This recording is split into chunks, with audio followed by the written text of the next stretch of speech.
అడుగడుగో శనిదేవుడు అందరికీ మన దేవుడు అనుకుంటే చాలురా కష్టాలు వీడురా.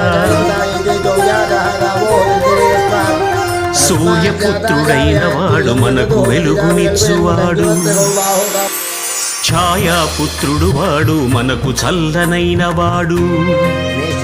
యమధర్మరాజుకైనా ఆయనే సోదరుడు, యమగండాల నుండి గట్టె ఎక్కించువాడు. దేవుళ్లకు దేవతలకు రాక్షసులకు మానవులకు